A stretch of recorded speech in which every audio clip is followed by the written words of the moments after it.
Hello guys, welcome back to my channel 1 crore portfolio. आज है Tuesday 13 जनवरी। Market close हो चुका है, तो रोज़ की तरह चलिए करते हैं अपने स्टॉक के पोर्टफोलियो का एनालिसिस। तो जैसा कि आप स्क्रीन पे अभी देख पा रहे होंगे, ये है अपने ओवरऑल पोर्टफोलियो की वैल्यू जो अब 82 लाख से भी कम हो गई है। Loss day by day new year के बाद से बढ़ता ही जा रहा है। अब ओवरऑल वैल्यू रह गई है 81,81,784, और ये रिटर्न जो आप देख रहे हैं किसी टाइम पे अभी जो 14 लाख के करीब हुआ करता था, वो भी अब गिरते गिरते 11 लाख के नीचे आ गया है। तो अब रिटर्न रह गया है केवल 10,80,684 रुपये। रिटर्न्स की बात करें तो अब मात्र 15.22% रिटर्न रह गया है। म्यूचुअल फंड्स की बात करें तो म्यूचुअल फंड की भी जो ओवरऑल वैल्यू थी जो 54 लाख के ऊपर थी, अब वो गिरकर 53,38,257 रुपीज़ हो गई है। रिटर्न भी अब 30% के लेवल के नीचे जा चुका है, यानी 29.36% का रिटर्न मिल रहा है, जो कि होता है 12,11,471 रुपये। यही हम स्टॉक्स की बात करें तो स्टॉक्स हम इन डेप्थ एनालिसिस करते हैं कुछ ही देर में, लेकिन जो लोग नए जुड़ रहे हैं उनको बता दूं कि अगर आप म्यूचुअल फंड्स में इंटरेस्टेड हैं तो मेरी हर वीकली एक वीडियो आती है संडे को, जिसमें मैं म्यूचुअल फंड जो भी इसमें इन्वेस्टेड हैं 54 लाख के पोर्टफोलियो में, उसकी इन डेप्थ एनालिसिस करता हूं। तो आप मेरी संडे की वीडियो चेक कर सकते हैं, मेरे चैनल पे उसकी प्लेलिस्ट अवेलेबल है। बात करते हैं स्टॉक्स की। आज के दिन अगर हम परफॉर्मेंस की बात करें तो निफ्टी 50 गिरा है 0.22%। उसके कंपैरिजन में हमारा पोर्टफोलियो भी आज सरप्राइजिंगली 0.22% है गिरा है। अगर हम बात करें 0.22% यानी कि कितना होता है, तो वो है 6,259 रुपये। और उसी के साथ अब अपना ओवरऑल लॉस 4.4% हो गया है। और यानी कि अगर वैल्यू की बात करें तो 1,30,786 रुपये का लॉस चल रहा है। टोटल इन्वेस्टमेंट थी हमारी 29,74,000 की, जो कि अब गिर कर 28,43,000 रुपये रह गई है।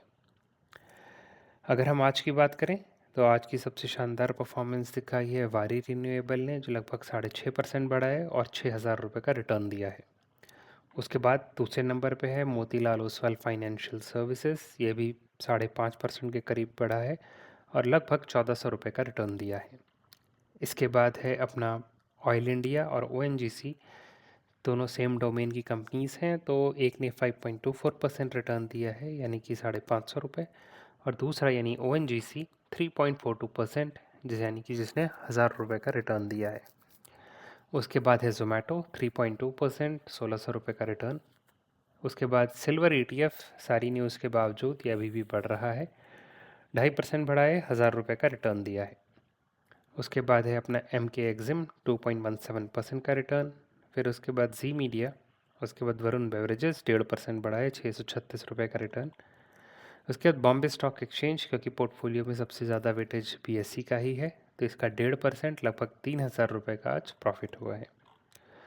और अगर हम देखें कुछ स्पेशल कॉल आउट्स देखते हैं रिटर्न में कौन से स्टॉक है जिन्होंने 1,000 के ऊपर रिटर्न दिया है, तो वो है ONGC, silver ETF, Motilal Oswal financial services, Zomato, BSE और वारी। तो ये वो स्टॉक्स हैं जो कुछ टॉप के जिन्होंने रिटर्न दिया है। इनके अलावा अगर हम देखें तो जो बॉन्ड्स हैं अपने गोल्ड बॉन्ड्स, वो आज भी पॉजिटिव में है, एक ने 0.42% का रिटर्न दिया है। ये टॉप पे है अपना 31 सीरीज़ का, तो इसने 0.63% रिटर्न दिया है। और ये है 0.4%, तो 3 गोल्ड बॉन्ड हैं और एक ETF है सिल्वर का, तो सब के सब पॉजिटिव में ही आज भी रहे हैं। यही अगर हम बात करें सबसे बड़े लूज़र्स की, तो उस पर आज भी डिक्सॉन टेक है। इसने आज ये 5 लगभग 5% गिरा है, लगभग 5,000 का लॉस भी हुआ है। उसके बाद है अपना मज़गांव डॉक, तो BSE के बाद दूसरा सबसे ज़्यादा वेटेज मज़गांव डॉक का है, तो इसमें 1.5% यानी कि लगभग 4,000 का लॉस हुआ है। उसके बाद हैल भी 1.5% गिरा है, तो यानी कि 2,300 रुपये का लॉस। उसके बाद KC, ये तो आई गेस ज़ीरो भी हो सकता है एक दिन, जिस हिसाब से चल रहा है। इसको ख़रीदा था लगभग मैंने 3,000 रुपये पर शेयर पे, और ये अब 800 रुपये पे चल रहा है। तो आप देख सकते हैं 2.5% के करीब आज KC भी गिरा है, और IRFC भी आज 1% गिरा है, 1,200 का लॉस। अडानी पोर्ट्स 1% गिरा है, यहाँ भी 1,000 रुपये का लॉस है। भारत इलेक्ट्रॉनिक्स आज 1% गिरा है, 1,000 का लॉस। और गार्डन रीच शिप बिल्डर्स 1.25% लगभग 950 रुपये। ट्रेंट ट्रेंट भी आज 3.3% गिरा है, 950 के करीब लॉस है। उसके बाद कुछ IREDA, Mahindra and Mahindra, RVNL, Jio financial services, Cochin shipyard, तो ये सारे स्टॉक्स भी आज अच्छा खासा गिरे हैं। अगर लेकिन हम डिक्सॉन को देखें, डिक्सॉन टेक पिछले 3 महीने में लगातार 33% गिर चुका है, और 1 साल की अगर बात करें तो 34% गिरा है। ओवरऑल अगर हम पिछले 3 साल में देखें तो 319% का रिटर्न दिया है, बट जैसे ही नया साल स्टार्ट हुआ है, आप कह सकते हैं गिरना तो वैसे ही ये जुलाई से ही स्टार्ट हो गया था।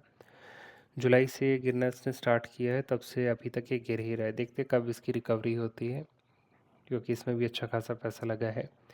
मज़गांव डॉक की यही बात करें जो आज गिरा है, इसकी अगर पिछले 1 महीने की परफॉर्मेंस देखें तो पॉजिटिव में है। 3 महीने में 13% गिरा है, और पिछले 1 साल में कुछ खास रिटर्न इसने नहीं दिया।